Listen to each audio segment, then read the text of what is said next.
As Jesus spoke, the Pharisees came up to question him. They thought to criminate him by what he said. And a strict Herodian spoke and said, "My Lord, you are a man of truth. You show the way to God, and you do not regard the personality of men.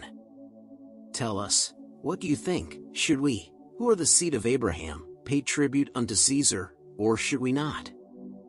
And Jesus knew his wickedness of heart and said, "Why do you come to tempt me thus? Show me the tribute money that you speak about."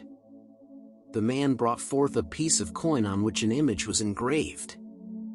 And Jesus said, "Whose image and whose name is on this coin?" The man replied, "'Tis Caesar's image and his name." And Jesus said, "Give unto Caesar that which is Caesar's own, but give to God the things of God." And they who heard him said, "He answers well."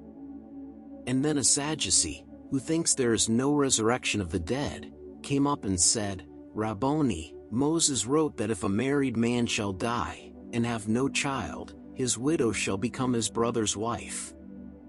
Now, there were 7 brothers and the eldest had a wife. He died and had no child. A brother took his widow for his wife, and then he died.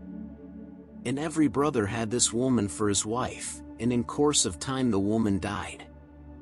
Now which will have this woman for a wife in the resurrection day?"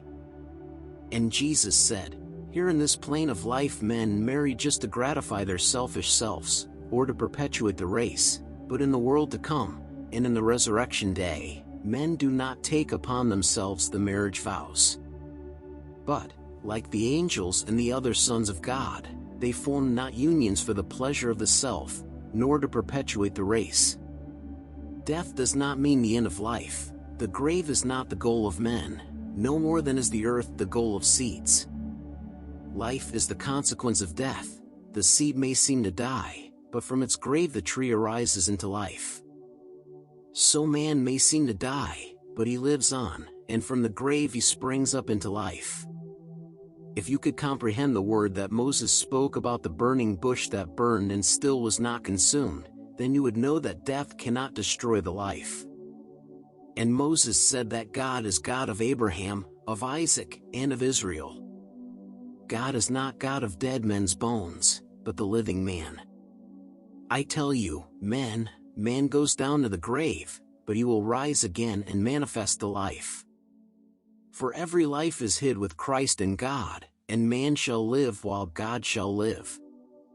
The Pharisees and scribes who heard the Lord, exclaimed, "He speaks the truth," and they were glad to have the Sadducees discomfited. And then an honest scribe came forth and said to Jesus, "Lord, you speak as one whom God has sent, and may I ask, which is the greatest and the first of the commandments of the law?" And Jesus said, "The first is, Hear, O Israel, the Lord our God is one, and you shall love the Lord your God with all your heart, with all your mind, with all your soul, with all your strength. And you shall love your neighbor as yourself. These are the greatest of the 10, and on them hang the law, the prophets, and the Psalms." The scribe replied, "My soul gives witness that you speak the truth, for love fulfills the law, and far transcends, far outshines, burnt offerings and sacrifice." And Jesus said to him, "Lo, look, you have solved the mystery, you are within the kingdom and the kingdom is in you." To his disciples Jesus spoke, and all the people heard. He said, "Beware you of the scribes and Pharisees who pride themselves in wearing long and richly decorated robes, and love to be saluted in the marketplace, and seek the highest seats at feasts, and take the hard-earned wages of the poor to satisfy their carnal selves, and pray in public, long and loud. These are the wolves who clothe themselves to look like sheep." And then he said to all, "The scribes and Pharisees are placed by law in Moses' seat, and by the law they may interpret law. So what they bid you do, that do, but do not imitate their deeds. They say the things that Moses taught, they do the things of Beelzebub, the lord of filth. They talk of mercy, yet they bind on human shoulders burdens grievous to bear.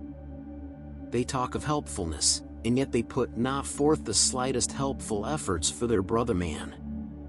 They make a show of doing things, and yet they do not anything but show their gaudy, overly extravagant robes and broad phylacteries, yes, spacious scripture-containing cases, and smile when people call them honored masters of the law. They strut about and show their pride when people call them Father, so and so. Hear, now, you men, call no man Father here, the God of heaven and earth, and he alone is Father of the race of men.